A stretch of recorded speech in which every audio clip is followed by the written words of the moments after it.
Corona ভাইরাসের সংক্রমণ রোধে সরকার ঘোষিত চলমান বিধিনিষেধের মেয়াদ শেষ হবে রোববার মধ্যরাতে। তবে এবার বিধিনিষেধের মেয়াদ আর বাড়ছে না বলে ধারণা করা হচ্ছে। এক্ষেত্রে সরকার মাস্ক পরা তথা স্বাস্থ্যবিধি মানানোর উপর জোর দিচ্ছে।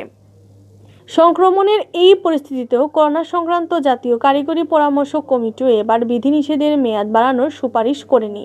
তাই টানা 1 মাসের বেশি সময় বিধিনিষেধের পর সরকারও আর জনগণের জীবন জীবিকা ক্ষতিগ্রস্ত করা বিধিনিষেধের মেয়াদ বাড়াতে চায় না। মন্ত্রিপরিষদ বিভাগ ও জনপ্রশাসন মন্ত্রণালয়ের কর্মকর্তারা জানিয়েছেন, করোনা সংক্রমণ যেহেতু অনেকটাই নিয়ন্ত্রণে, তাই এখন স্বাস্থ্যবিধি মানার উপর জোর দিলেই সামনের দিনগুলিতে বিপর্যয়কর পরিস্থিতির সৃষ্টির সম্ভাবনা থাকবে না। এভাবেই চিন্তাভাবনা করা হচ্ছে। তারপরও সবকিছু আগামী রোববারের মধ্যে চূড়ান্ত হবে। নতুন করে বিধিনিষেধ দেওয়া না হলেও স্বাস্থ্যবিধি মানা সহ কিছু নির্দেশনা দিয়ে রোববার প্রজ্ঞাপন জারি করা হতে পারে।